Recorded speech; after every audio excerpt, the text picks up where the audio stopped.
Okay, guys, the recording has started now.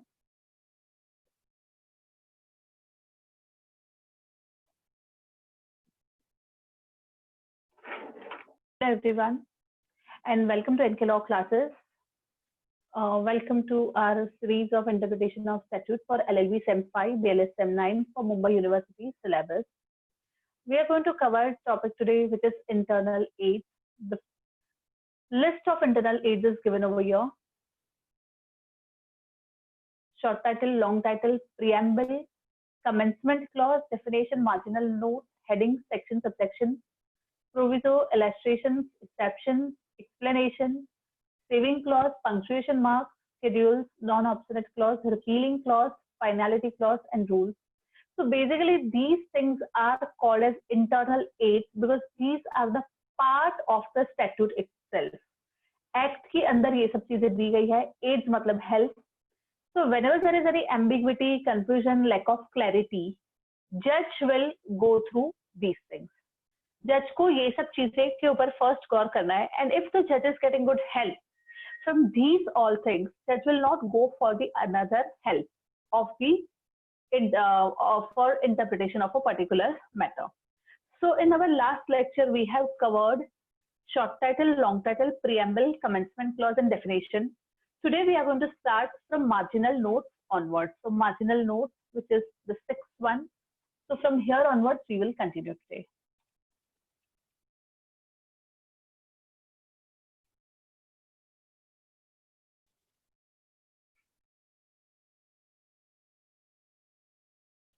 Marginal notes. So marginal notes, we had seen the Baer Act. Baer Act है तो आप कोई भी book देखोगे तो एक पर्टिकुलर मार्जिन्स होती है. एकदम एज तक आपका राइटिंग कभी भी प्रिंट नहीं होता है. एक आधे इंच जितनी जगह लेफ्ट हैंड साइड पे और राइट हैंड साइड पे कोई भी जो प्रिंटेड चीज रहती है उसमें हमेशा छुटी हुई रहती है. So that is generally we call it as a margin. वो जो मार्जिन है वहां पे अगर किसी ने कुछ जो सेक्शंस वगैरह लिखे उसका शॉर्ट डिस्क्रिप्शन देना अगर शुरू किया, अगर किसी ने डिस्क्रिप्शन लिखा हुआ है then that thing is called as marginal note. तो इसको साइड नोट जो बोलते हैं क्योंकि हमेशा ये साइड में ही होता है. जैसे स्कूल के टाइम पे हम लोग जो लॉन्ग बुक्स वगैरह शॉर्ट बुक्स वगैरह यूज करते थे उसमें मार्जिन होता था ड्रॉ किया हुआ. और आप लोग जब एग्जाम के पेपर लिखते हो तभी आप लोग राइट हैंड साइड पे भी मार्क्स वगैरह लिखने के लिए मार्जिन ड्रॉ करते हो. So that is margin. उसके अंदर कुछ लिखा हुआ है, that would be marginal notes. इसके लिए उसको साइड नोट भी बोलते हैं. See, this is never the part of main enactment. Baer Act जो बनता है, जो लोग ड्राफ्ट करते हैं, Baer Act मतलब जो पार्लियामेंट में बिल में से एक्ट बनता है उसमें मार्जिनल नोट्स नहीं होती है. It is inserted at the side of the section. Section main body main जगह पे रहेगा, फिर साइड में इधर या तो इधर पे कुछ लिखा हुआ रहेगा. That is marginal note. They give object and purpose of the section to which it is appended.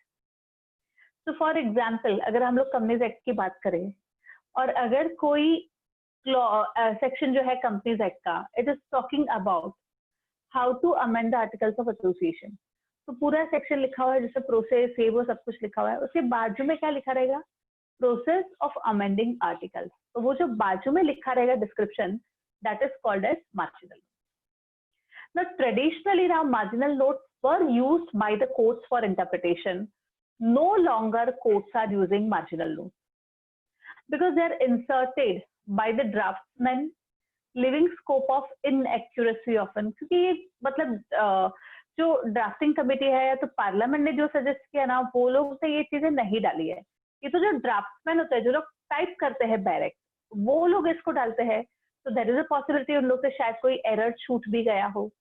तो उसके लिए लिविंग स्कोप ऑफ इनएक्यूरेसी, मतलब वहां पे पॉसिबल है कि इनएक्यूरेसी छूट जाए. इसकी वजह से क्या होता है कि ये मार्जिनल नोट्स अभी of late courts have stop using as a aid, internal aid. So legislature do not give any instruction for the insertion. Legislature ने कोई भी इंस्ट्रक्शन नहीं दे के रखा है ड्राफ्टमैन को कि आपको ये सब चीजें as a marginal notes add करनी है. Sometimes they are inserted by the legislator. कभी कभार ऐसा होता है किसी एक्ट में कि लेजिस्लेटर ने खुद ने इसको इंसर्ट किया हुआ है. मार्जिनल नोट का काम क्या है? सेक्शन का जो भी पर्पस है, मीनिंग है वगैरह को वो क्लैरिफाई कर देता है. If the language of the act is clear, it is unambiguous, तो फिर marginal role का notes का तो interpretation में कुछ काम ही नहीं है. It's not going to be used. In case of constitution, now this is an exception. Marginal notes were inserted by the Constituent Assembly, therefore held to be part of the Constitution. So while interpreting Constitution, aid can be taken of marginal notes. Constitution एक ही ऐसी चीज है ना कि जो constituent assembly जिससे constitution को draft किया था ना, उन लोगों ने खुद ने ही मार्जिनल नोट्स डाल दिए थे. अभी जब कॉन्स्टिट्यूएंट असेंबली ने खुद ने ही मार्जिनल नोट्स डाल दिए तो फिर तो उसको इंटरप्रिटेशन के लिए आप यूज कर ही सकते हो. दैट्स व्हाई कॉन्स्टिट्यूशन में marginal notes are often used as an aid. Will see the case laws. Bengal immunity company limited versus state of Bihar. इस केस में ऐसा हुआ ना, supreme court held that the marginal notes which were appended to Article 286 of the Constitution of India was a part of Constitution, therefore it would be relied upon to determine the purpose and meaning of Article 286. Article 286 में क्या है?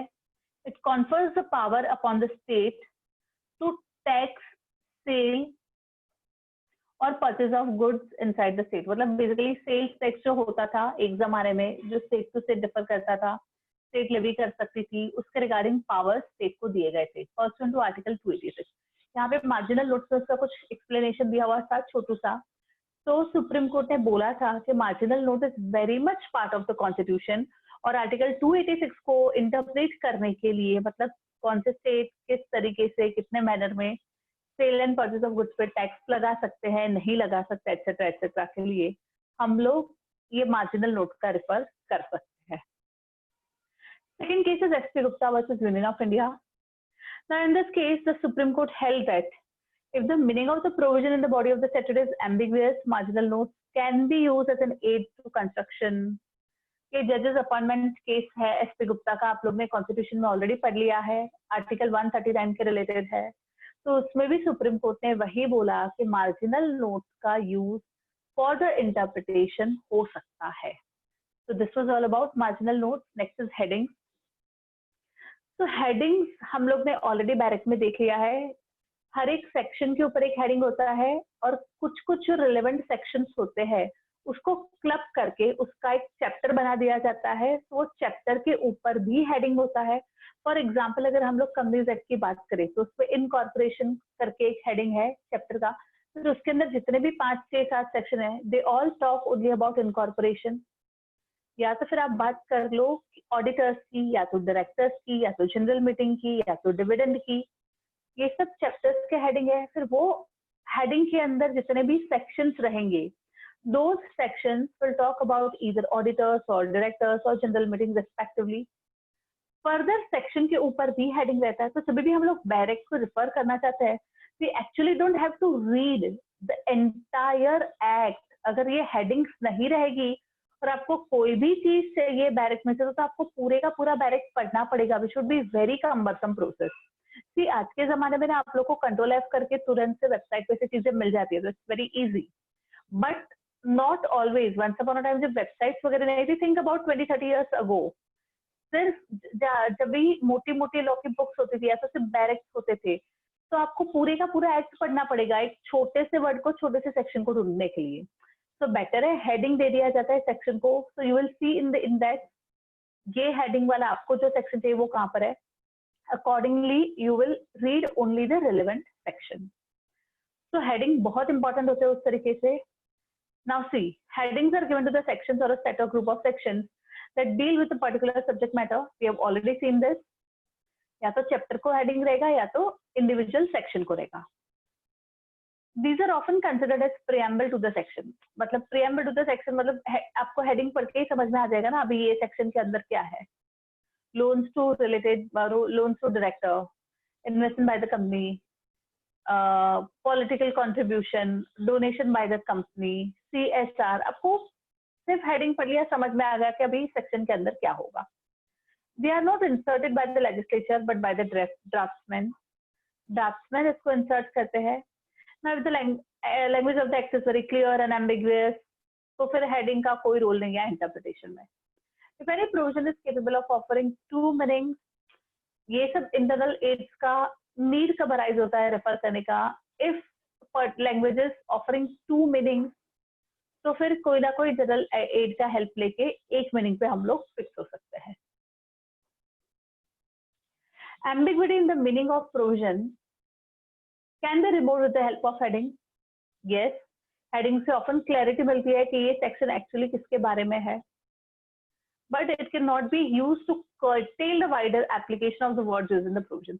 मानो कि कभी कभार ना heading ने इसको छोटा सा रखा है, अब जब एक्चुअली सेक्शन पढ़ने जाते हो ना, it goes into pages, section के अंदर बहुत सारी चीजें दी गई है, that time you can not से नहीं नहीं नहीं हेडिंग में इतना ही दिया है तो सेक्शन इतना ही रहेगा, नहीं।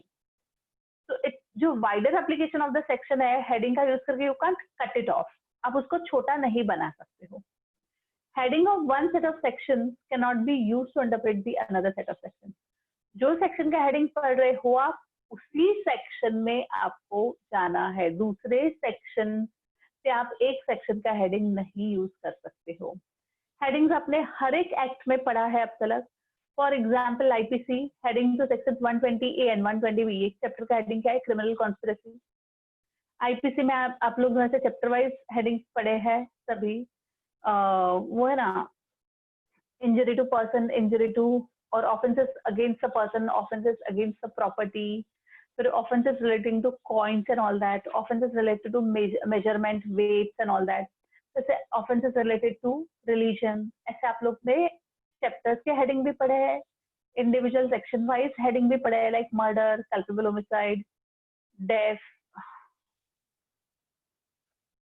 इंडिविजुअल सेक्शन वाइज भी आप लोग ने हेडिंग पढ़ी है, जैसे कि मर्डर, थेफ्ट, डकैती, एंड मतलब एक में आपका डेफिनेशन रहेगा, एक में रहेगा punishment, murder, punishment to theft, punishment to डकैती एक्सेट्रा। तो these are the individual section wise heading. यहाँ पे लिंक्स वगैरह भी दी हुई है, कमरे से मतलब कोई भी डायरेक्ट आप खोलोगे तो chapter wise, section wise headings आपको मिल जाएगी। Case laws, Novartis AG versus Union of India, the sectional headings were relied on while interpreting section 5, 3D, 1AJ, JA and 83 of Patents Act। Novartis का ना patent का बहुत बड़ा case India में हो चुका था, रिलेटेड बहुत बड़ा इश्यू हो चुका था, बहुत बड़ा केस हो गया था। तो वो टाइम पे नोवार्टिस में पेटेंट रिलेटेड था ना, तो ये जो सेक्शंस यहाँ पे मेंशन किए गए ना, 5, 3, 2, 83 एक्सेट्रा, इन सभी सेक्शंस का जो हेडिंग था वो भी कंसिडर किया गया था। तो this is one classical case law, Novartis वाला। सेकंड इज सारा Matthew versus institute of cardiovascular disease, that was held that sectional headings have a limited role to play in the construction of statutes। The heading of chapter 36 of CRPC, which is limitation for taking cognizance of certain offences, is not an indicator that the date of taking cognizance is the date on which limitation period commences। अब इसे ये case में उल्टा बोला है, सारा Matthew वाले case में, कि सेक्शन का हेडिंग अगर जो लिखा हुआ है सेक्शन में उसका स्कोप लिमिट कर रहा है, कर्टेल कर रहा है, कट डाउन कर रहा है, then we will not take the help of that heading. जो सेक्शन के अंदर ब्लैक एंड व्हाइट में लिखा है उसके ऊपर ही वेटेज जाएगा। अभी यहाँ पे क्या बोलते हैं, हेडिंग ऑफ चैप्टर 36 क्या है, limitation for taking cognizance of certain offences. Limitation period आप लोग को सबको पता है, कोई भी चीज होती है within certain years you have to commence action, आपको जो भी लॉसूट वगैरह फाइल करना है, beyond which if the limitation period expires you can't initiate legal proceeding against a person। So chapter 36 talks about that limitation for taking cognizance of certain offenses। अभी इसमें कैसा था, ये जो चैप्टर का हेडिंग है, that heading is not indicator that the date of taking cognizance is the date on which the limitation period commences। मतलब जिस दिन को cognizance लिया उसी दिन से limitation period commence होगा, ऐसा थोड़ी ना है। मतलब ये चीज तो इंटरप्रिटेशन की बात है, जो सेक्शन के अंदर पढ़ के ही आपको डिसाइड करना पड़ेगा। सिर्फ हेडिंग पढ़ के you can't interpret what is written in the section itself. समझा? तो दीज ये केस में ये था। And third case is also very interesting, Binka Singh versus Charan Singh. See appellant Binka Singh, he was a tenant of the landlord Charan Singh. चरण सिंह कौन था? Landlord था, sorry, tenant was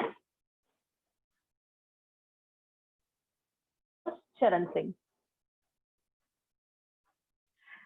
Now UP Tenancy Act 1939 is concerned over here, जिसका section 180 is in application. The respondent wanted to evict the appellant. मतलब ये जो landlord था ना चरण सिंह, उसका जो टेनेंट था ना बिंका सिंह, उसको वो जगह खाली करानी थी, प्रीमाइस उसको एम्प्टी करवाना था। एज पर सेक्शन 180 जो यूपी टेनेंसी एक्ट का है, as per that section, a person retaining possession of land without the permission of the owner of the land can be ejected by the landlord. Section 180 ने क्या बोला है?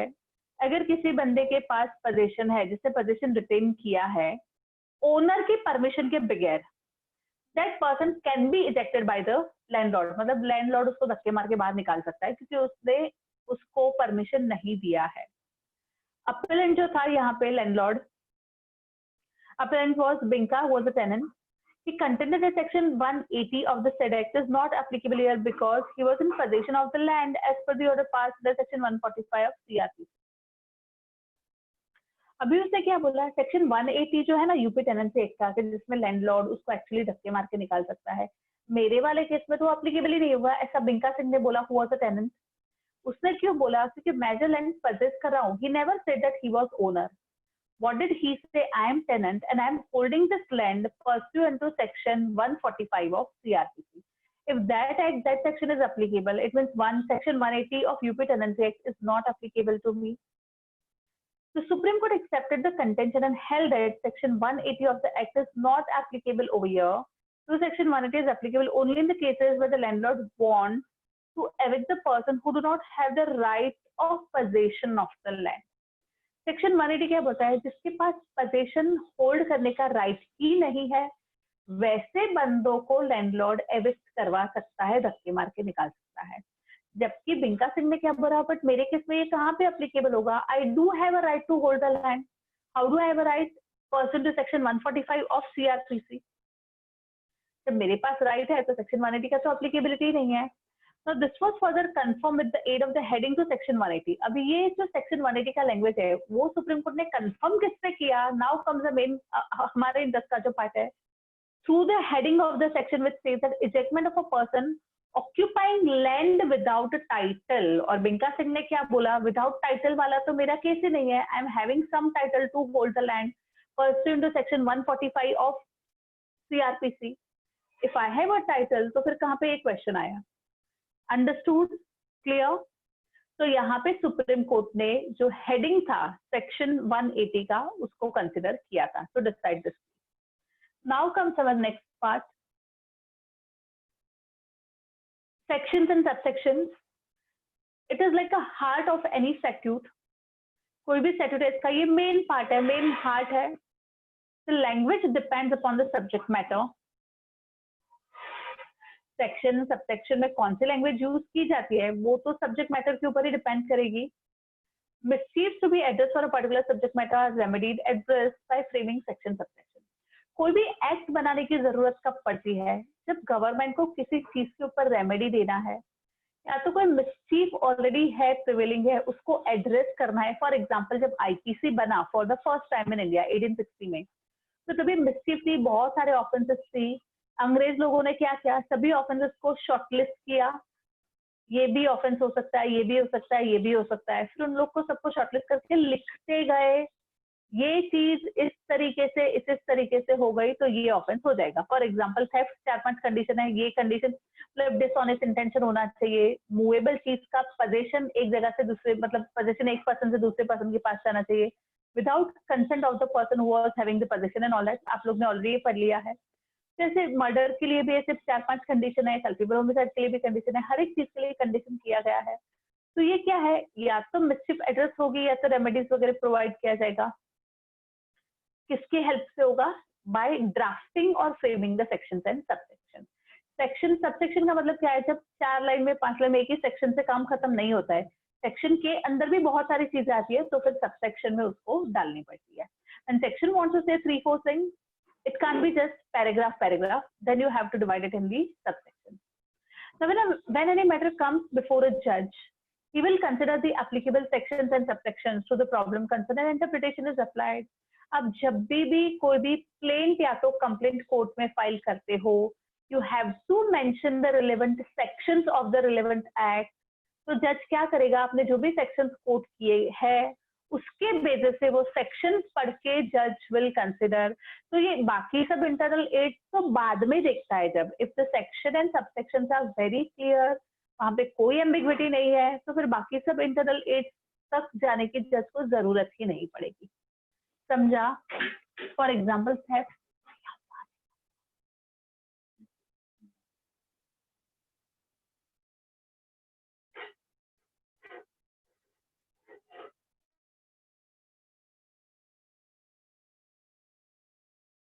एक अच्छा मोकल का है, चाहिए तो हम लोग Siddique Singh versus state of Maharashtra. अभी एक आर्मी जवान था who had raped and murdered the 4-month-old female child. तो सिर्फ तभी पॉक्सो नहीं था, इसके लिए पॉक्सो के रिलेवेंट सेक्शन नहीं हुए, but otherwise the relevant section would be 302 and 376. 302 for murder, 376 for rape. सहारा वाला केस, सुब्रत रॉय वाला जो है, उसमें section 67 of companies act 1956 was considered. So relevant sections considered होते हैं. Now comes a very interesting internal aid which is proviso.